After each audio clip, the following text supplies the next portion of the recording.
आज मैं आपको पढ़ाऊंगा characteristics of DC series motor यानी डीसी मोटर के विशेषता। जो डीसी मोटर की विशेषता होती है वो तीन प्रकार से देखी जाती है। जो फर्स्ट होता है टॉर्क लोड। टॉर्क और लोड की कैरेक्टरिस्टिक्स यानी टॉर्क और लोड के बीच में संबंध देखा जाता है, इसकी क्या विशेषता होती है। जो दो नंबर पे देखते हैं वो देखते हैं अपने स्पीड लोड कैरेक्टरिस्टिक्स यानी गति और लोड के बीच में जो विशेषता होती है उसको देखा जाता है। जो तीसरी होती है वो होती है अपनी स्पीड टॉर्क कैरेक्टरिस्टिक्स यानी स्पीड और टॉर्क के बीच में क्या विशेषता पाई जाती है।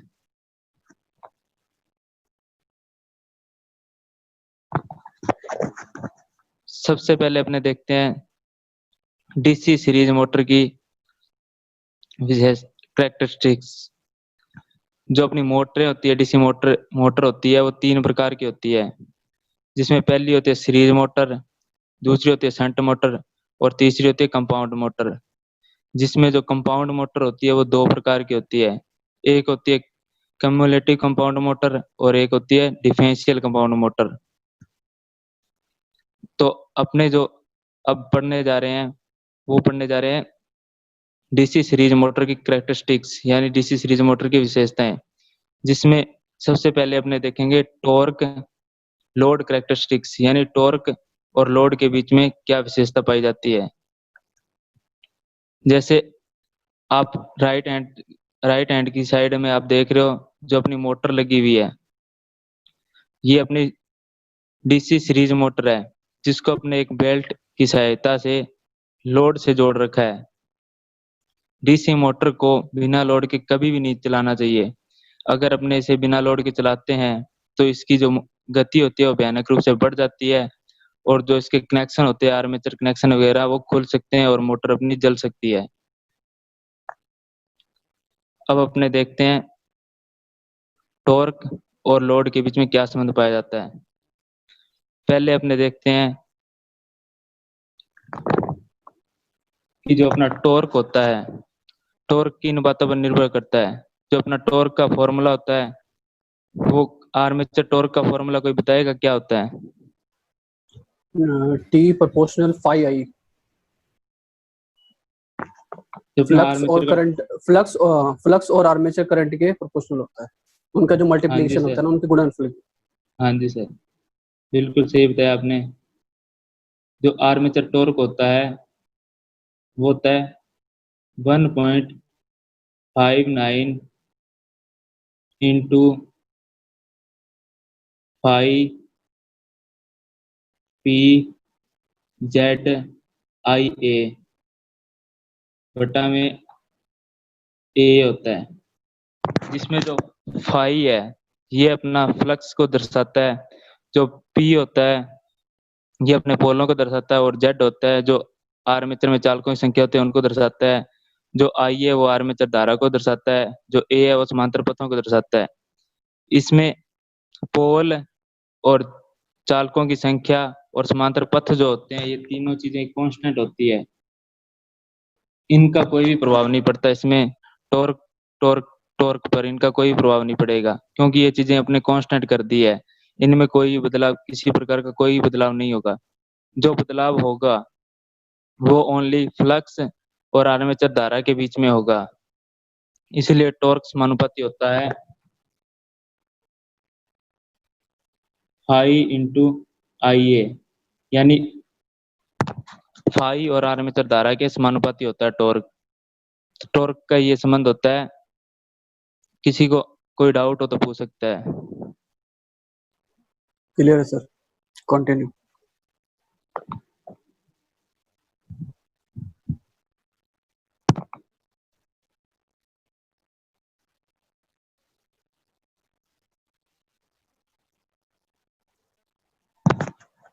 लेकिन जो अपनी डीसी सीरीज मोटर होती है उसमें जो फील्ड धारा होती है, सीरीज फील्ड धारा होती है, आर्मेचर धारा होती है और जो लोड धारा होती है, इन तीनों का मान समान होता है, बराबर होता है। क्योंकि ये जो मोटर होती है सीरीज मोटर है और सीरीज के अंदर धारा का मान हमेशा समान होता है।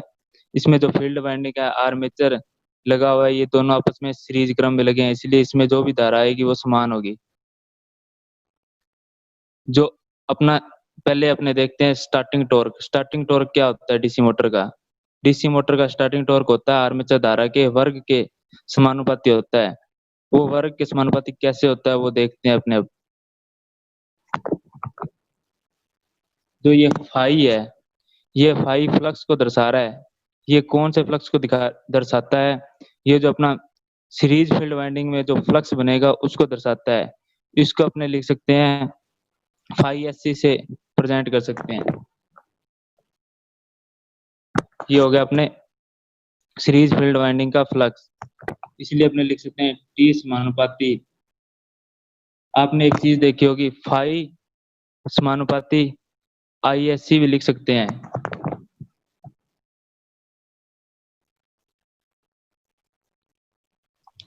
फाई समानुपाती आईएससी होता है, इसलिए मैं फाई एससी को चेंज करके आईएससी लिख सकता हूँ।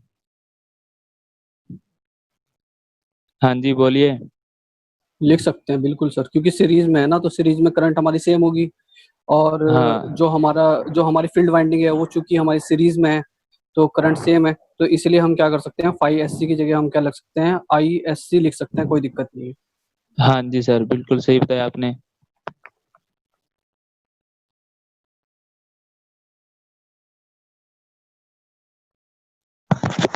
लेकिन अब अपने आईएससी लिख दिया। अब आईएससी किसके, जो डीसी सीरीज मोटर में होती है आईएससी आई ए के बराबर होती है। इसलिए अगर मैं आईएससी को हटाकर आई ए लिख दूं तो कोई फर्क नहीं पड़ने वाला है।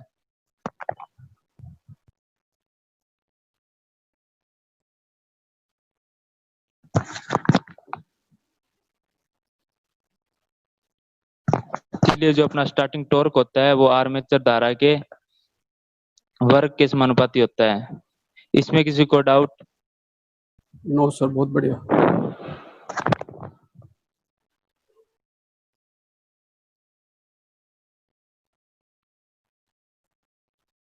अब अपने देखते हैं, प्रैक्टिकली तौर पर देखते हैं। जैसे ये मोटर अपने स्टार्ट कर दी, मोटर स्टार्ट करने के बाद में शुरू में तो इसका जो स्टार्टिंग टॉर्क था वो धारा के वर्ग के समानुपाती था। लेकिन जैसे ही मैंने इसका लोड बढ़ाया, लोड बढ़ाने के बाद में क्या होगा, जो अपनी लोड धारा होगी, लोड धारा बढ़ेगी, लोड धारा बढ़ेगी तो आर्मेचर की धारा बढ़ेगी, आर्मेचर की धारा बढ़ेगी तो सीरीज का फ्लक्स भी बढ़ेगा, सीरीज का फ्लक्स बढ़ेगा तो अपना जो होता है टॉर्क बढ़ेगा। इसमें किसी को डाउट? No sir. लेकिन जब अपनी रनिंग कंडीशन आ जाती है तो जो अपनी field winding, series field winding होती है, उसमें एक पॉइंट होता है। वो पॉइंट क्या होता है कि उसकी एक कंडीशन है कि उसका एक मान फिक्स है, जिस मान पर वो एक संतृप्त हो जाएगी। संतृप्त मतलब जितना वो चुंबकीय फ्लक्स बना सकती है उतना ही बनाएगी। उससे ज्यादा अधिक अपने उसको धारा देंगे तो वो उससे कोई फर्क नहीं पड़ने वाला उस पे। तो ये जो पॉइंट अपना आता है यहाँ पर आ जाता है।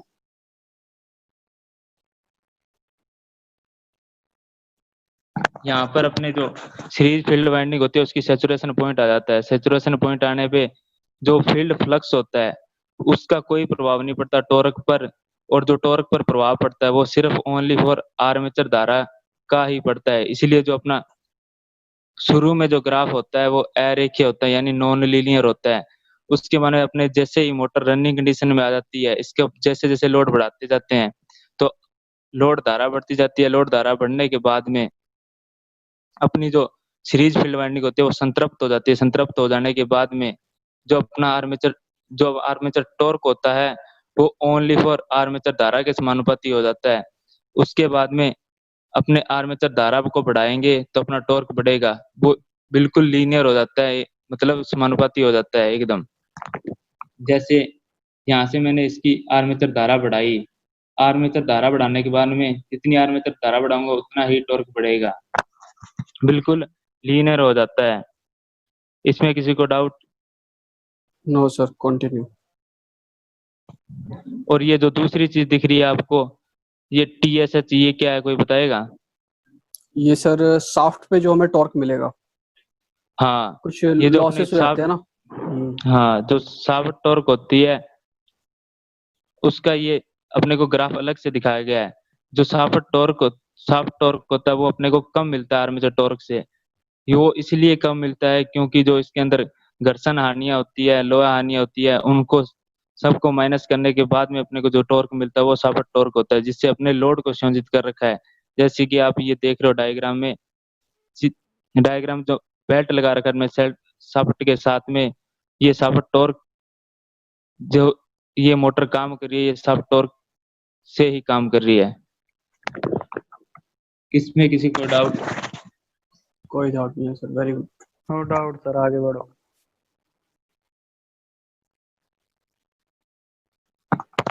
अब अपने दूसरी देखते हैं स्पीड और लोड की कैरेक्टरिस्टिक्स, यानी स्पीड और लोड के बीच में क्या संबंध पाया जाता है। अपनी जो स्पीड होती है और जो अपना लोड धारा होती है उसके एकदम व्युत्क्रमानुपाती होती है। यानी अगर अपनी अगर अपनी लोड धारा जीरो है अगर अपनी लोड धारा जीरो है तो अपनी स्पीड अनंत होगी। अगर अपनी स्पीड जीरो है तो जो आर्मेचर धारा होगी वो अनंत होगी। इसमें किसी को डाउट? No sir. अब देखते हैं अपने प्रैक्टिकली। जैसे मैंने इस पे लोड बढ़ाया, लोड बढ़ाने के बाद में लोड धारा बढ़ेगी, लोड धारा बढ़ने के बाद में जो अपनी सीरीज फील्ड वाइंडिंग होती है उसका फ्लक्स बढ़ेगा। फ्लक्स बढ़ने से क्या होता है कि अपनी गति कम होती है। हाँ जी, इसमें किसी को डाउट? No sir. अब जो हेलो, अपनी गति होती, हाँ जी सर। आपने इस पे लोड डाला, लोड डालने से टॉर्क कम होगा या ज्यादा होगा?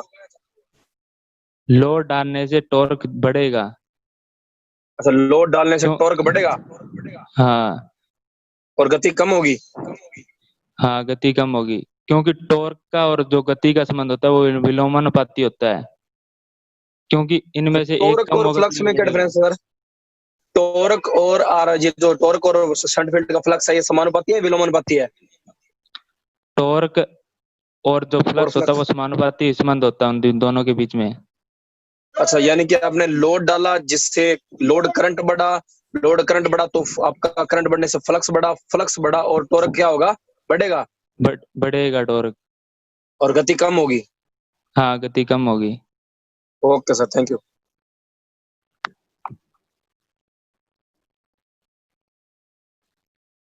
अब इसके अंदर अपने संबंध देखते हैं, गति का संबंध किस किस चीज के बीच में पाया जाता है। तो अपना गति का संबंध होता है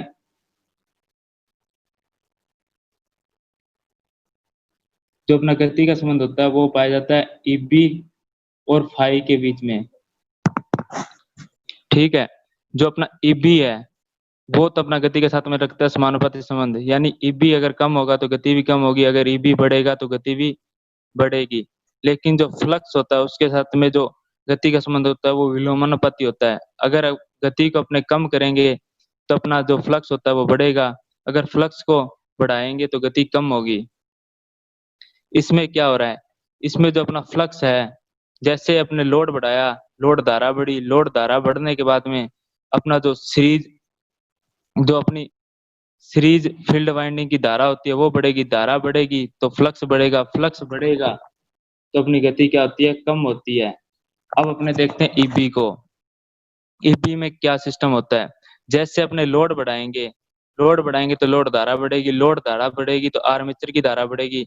आर्मेचर के अंदर जो ड्रॉप होती है आई ए इंटू आर ए, आर्मेचर का जो रेजिस्टेंस होता है वो बिल्कुल फिक्स होता है, उसमें कोई चेंज नहीं होता। इसलिए जो आर्मेचर ड्रॉप होती है उसको जो अपनी सप्लाई वोल्टेज होती है उसको माइनस करने के बाद में ईबी का मान आता है।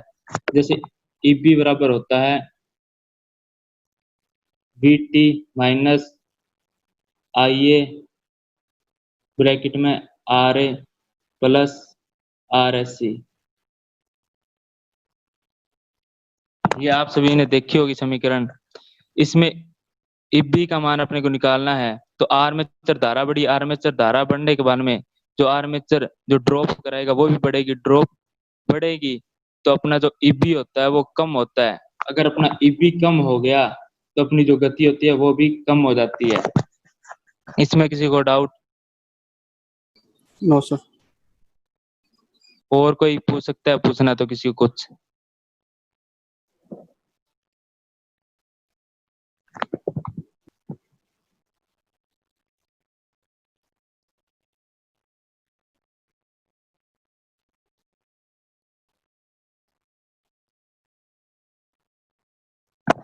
स्पीड और लोड का संबंध हो गया अपना। अब अपने तीसरा देखते हैं, स्पीड और टॉर्क कैरेक्टरिस्टिक्स। स्पीड और टॉर्क अपने आप में क्या संबंध रखते हैं? जो अपनी स्पीड होती है वो टॉर्क के विलोमानुपाती होती है।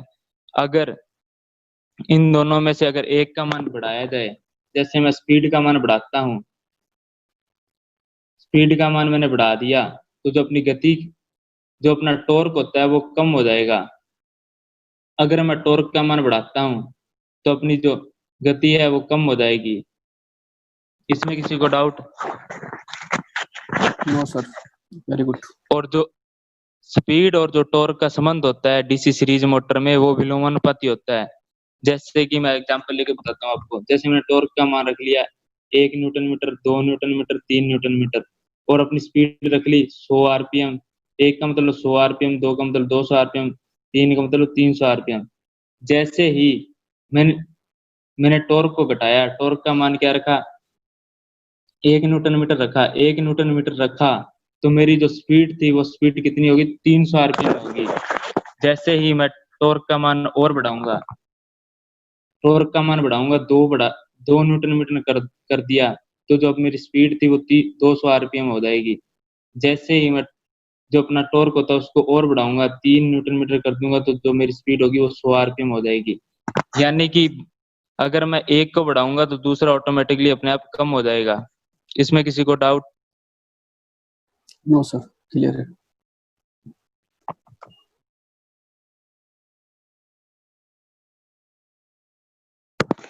अब अपने देखते हैं characteristics of DC shunt motor.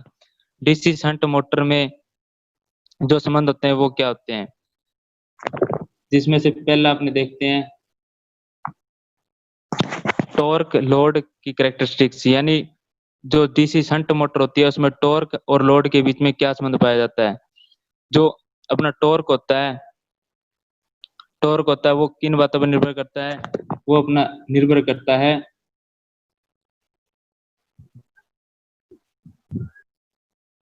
T समानुपाती होता है I इंटू IA, यानी वो अपना डिपेंड करेगा फील्ड के फ्लक्स और आर्मेचर धारा पर। लेकिन इसमें जो अपनी शंट मोटर होती है, इसमें जो अपनी शंट फील्ड वाइंडिंग होती है उसके अंदर अपने देखेंगे फ्लक्स का मान क्या होता है।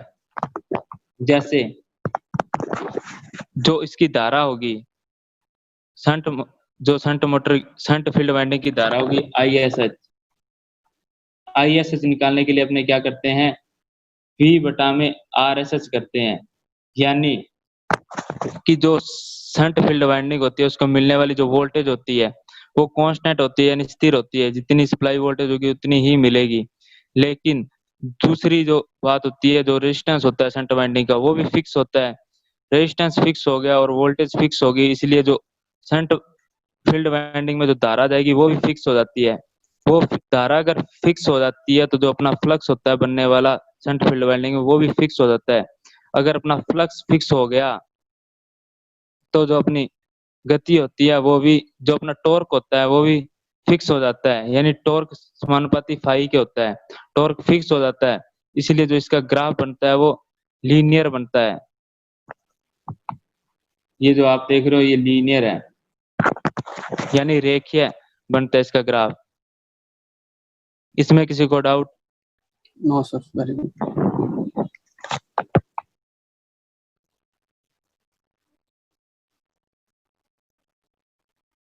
अब अपने दूसरा देखते हैं स्पीड लोड कैरेक्टरिस्टिक्स, यानी स्पीड और जो लोड होता है अपना उसके अंदर क्या विशेषता पाई जाती है। इस मोटर, एक चीज तो आपने सुनी होगी, जो अपनी शंट मोटर होती है वो स्थिर गति के लिए जानी जाती है, लेकिन इसकी जो गति होती है वो थोड़ी बहुत कम होती है। वो थोड़ी बहुत कम कैसे होती है? क्योंकि इसकी जो गति होती है वो इन बातों पर निर्भर करती है, ईबी बटा फाई। लेकिन इसमें आप देख रहे हो कि मैंने आपको बताया कि जो अपना फ्लक्स होता है शंट फील्ड वाइंडिंग का, फ्लक्स तो अपने फिक्स कर दिया, क्योंकि फ्लक्स तो अपना कम और ज्यादा होने वाला है नहीं, तो इससे फ्लक्स से कोई प्रभाव नहीं पड़ेगा गति पर। गति पर जो प्रभाव पड़ेगा वो ईबी से पड़ेगा। ईबी अपना कैसे कम होगा, जैसे अपने लोड बढ़ाया मोटर पर, लोड बढ़ाते ही अपनी लोड धारा बढ़ेगी, लोड धारा बढ़ेगी तो आर्मेचर धारा बढ़ेगी, आर्मेचर धारा बढ़ेगी तो आर्मेचर के अंदर कुछ ना कुछ रेजिस्टेंस पाया जाता है, इसलिए जो आर्मेचर ड्रॉप होती है वो बढ़ जाती है। आर्मेचर ड्रॉप बढ़ने के बाद में जो अपना ईबी होता है वो बढ़ जाता है, ईबी जो होता है वो कम हो जाता है। जैसे आर्मेचर ड्रॉप बढ़ेगी तो अपना ईबी कम हो जाएगा, ईबी कम होने से जो अपनी गति होती है वो थोड़ी बहुत कम होती है, इतना ज्यादा इफेक्ट नहीं पड़ता है, क्योंकि जो अपना ज्यादा इफेक्ट किससे पड़ता था, अपना फ्लक्स से पड़ता था। क्योंकि अब जो शंट मोटर होती है उसके अंदर जो शंट फील्ड वाइंडिंग होती है उसका फ्लक्स अपने कांस्टेंट कर दिया, स्थिर कर दिया है, इसलिए उससे कोई प्रभाव नहीं पड़ेगा। जो थोड़ा बहुत प्रभाव पड़ता है वो ईबी से पड़ता है, ईबी कम होने थोड़ा बहुत कम होता है, यानी 3-4 वोल्ट कम होता है, और 3-4 वोल्ट से गति अपनी थोड़ी बहुत कम होती है, जो आप ग्राफ में देख रहे हो। ये जो अपनी गति होती है ये अपनी कांस्टेंट होनी चाहिए, लेकिन जो ईबी होता है उसका थोड़ा बहुत कम होने से जो अपना ग्राफ होता है वो थोड़ा बहुत झुकाव का बनता है, और जो अपनी गति होती है वो थोड़ी बहुत कम होती है। इसमें किसी को डाउट? No sir.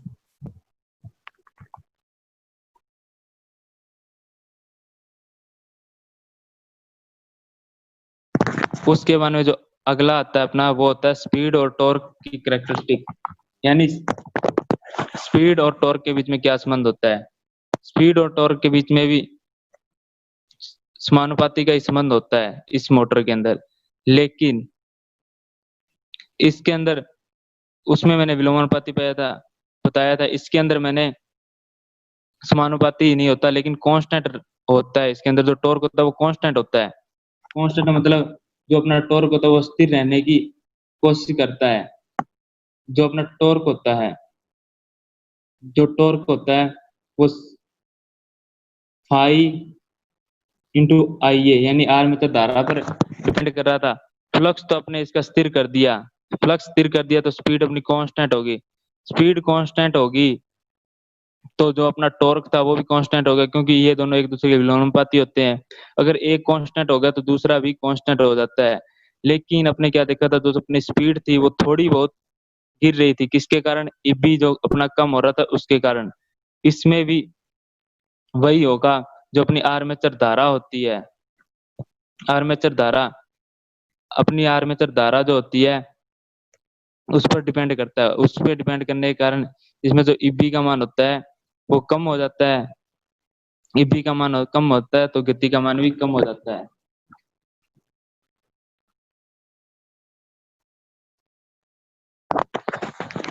इसमें किसी को डाउट? क्लियर है, क्लियर है। हाँ, अजय सर डबल से करना है, एक बार रिवीजन रिपीट करो इसको। अजय सर, ये जो आपने ग्रीन कलर ले रखा है ना, ये दूसरा ले लो, ये दिख नहीं रहा इस पे ढंग से।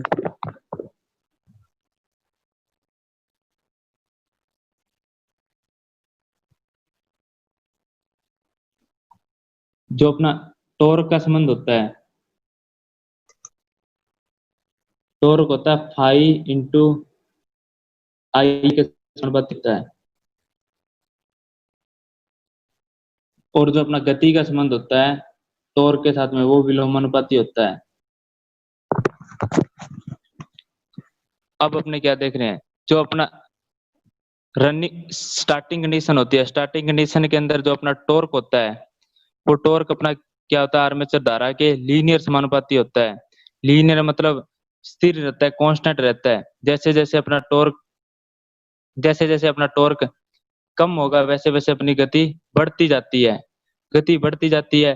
और वैसे अपने जो पिछले डायग्राम में देखा था स्पीड और लोड का संबंध, उसमें अपने जैसे जैसे अपने लोड बढ़ा रहे थे तो अपनी गति कांस्टेंट रहती है, बस वो कांस्टेंट रहती है, लेकिन वो थोड़ी बहुत गिरी थी ईबी के कारण।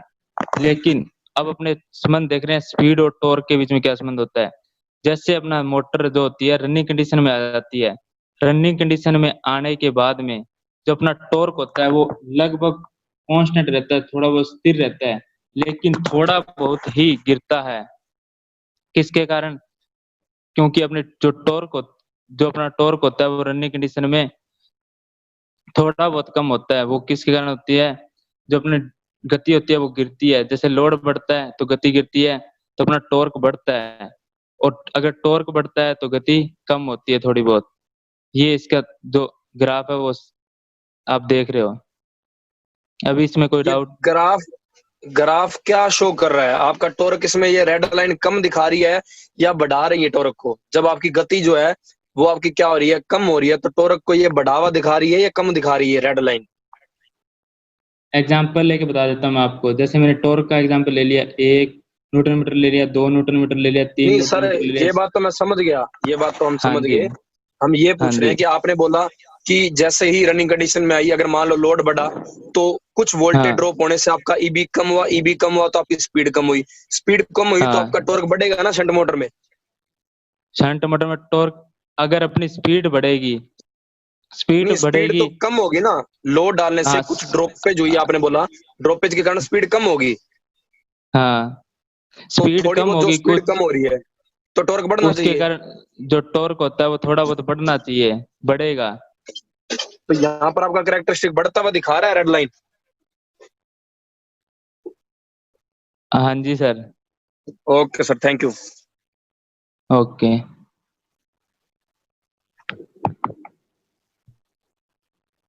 किसी को डाउट?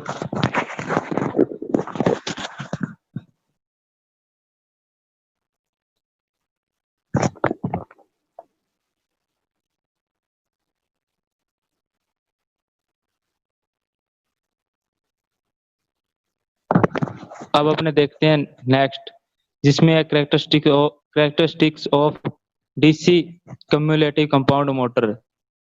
इसमें जो अपना पहला आता है वो होता है स्पीड एंड लोड के बीच में कैरेक्टरिस्टिक्स। स्पीड और लोड के बीच में कैरेक्टरिस्टिक्स देखते हैं अपने इसकी। जैसे आप देख रहे हो इस ग्राफ के अंदर, इसके अंदर इसके अंदर जो स्पीड का ग्राफ बनता है, लोड और स्पीड का ग्राफ बनता है, वो अपने जो सीरीज मोटर होती है और शंट मोटर होती है उन दोनों के बीच में बनता है। क्योंकि इसके अंदर शंट और कंपाउंड मोटर दोनों का मिश्रण होता है। इसके अंदर एक तो जो फ्लक्स होता है फाई टी होता है,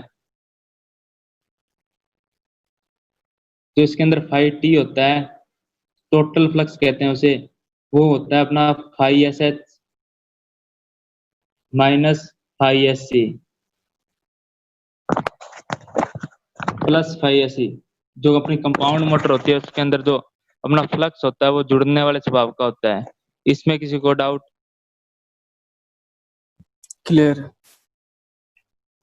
ओके। अब इसमें क्या सिस्टम होगा?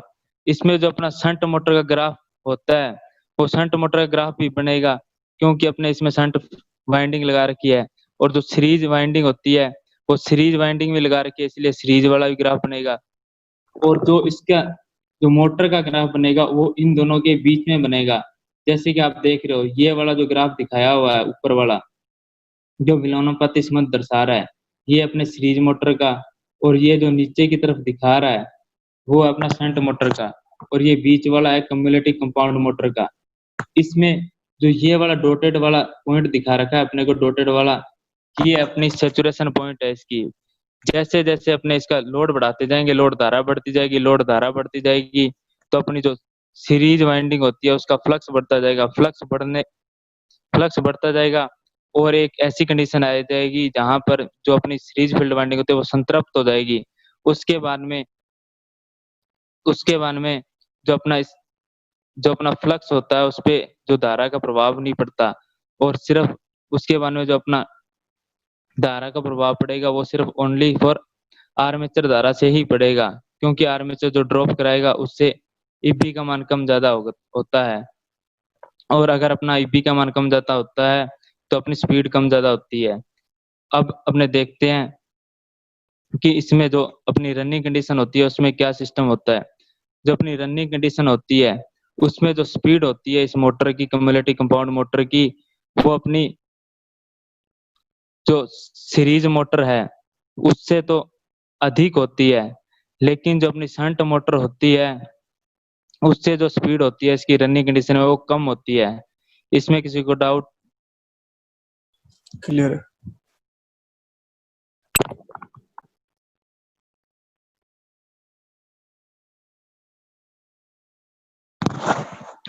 दूसरे नंबर पे आता है अपना टॉर्क और लोड की कैरेक्टरिस्टिक्स, यानी टॉर्क और लोड के बीच में क्या संबंध होता है।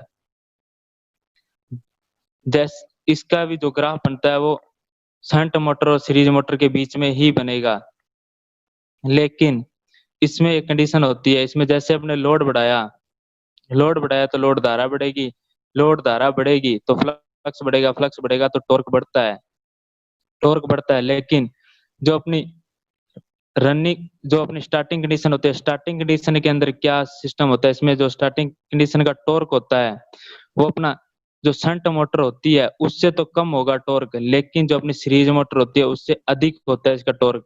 जैसे कि आप देख रहे हो जो अपनी शंट मोटर थी उसमें अपना लीनियर होता है, यानी रेखीय होता है, जो टॉर्क होता है वो रेखीय होता है लोड के साथ।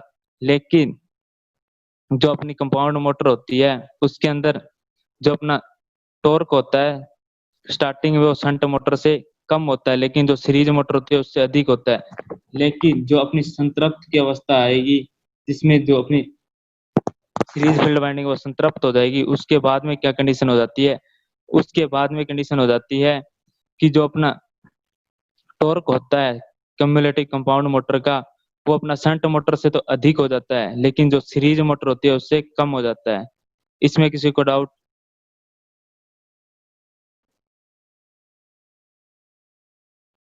हेलो? नो डाउट सर, आगे बढ़िए। ओके।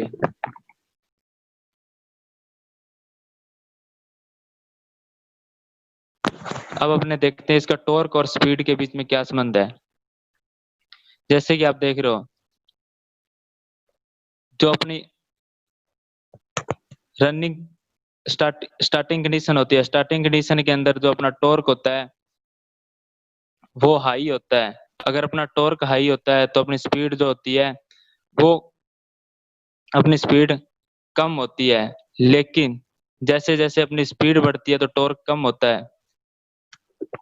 ये जो अपना पॉइंट दिखा रखा है यहाँ पर आने के बाद में जो ग्राफ होता है वो लीनियर बन जाता है। ये लीनियर क्यों बनता है?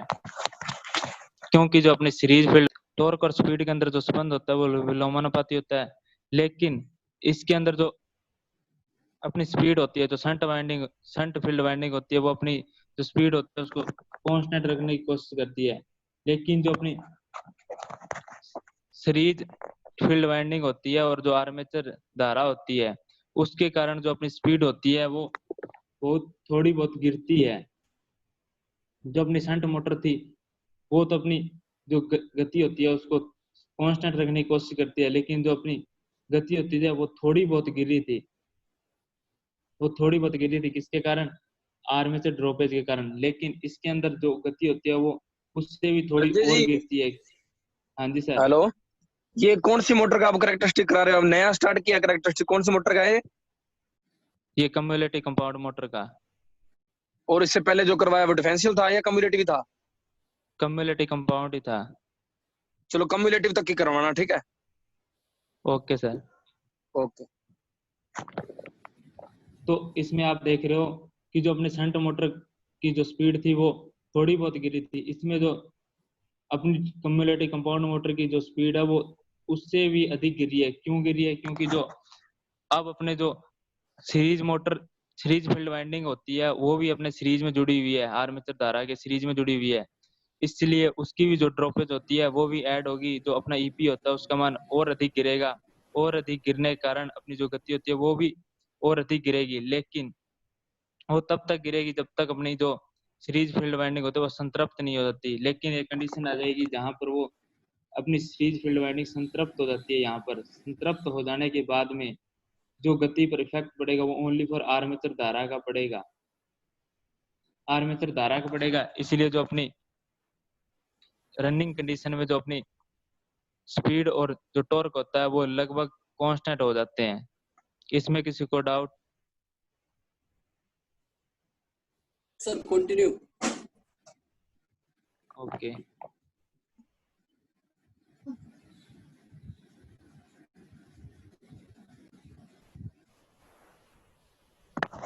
Thank you class. कल कल कल मैं आपको पढ़ाऊंगा characteristics of differential compound motor. अभी किसी को कितना हो डाउट गया है है किसी? सुनो सर, हाँ जी मैं ये सर। कह रहा हूँ जितना आज आज तक आपने करवा दिया ना, हाँ जी मतलब सर। आज के अंदर जो करवाया है उसके पहले कल कम से कम जब भी आपकी नेक्स्ट क्लास हो तो 5-7 क्वेश्चन बाय क्वेश्चनिंग के लिए आप एवोल्यूशन जरूर करना इस चीज का, ठीक है? Okay sir. ओके, कर दीजिए। ओके।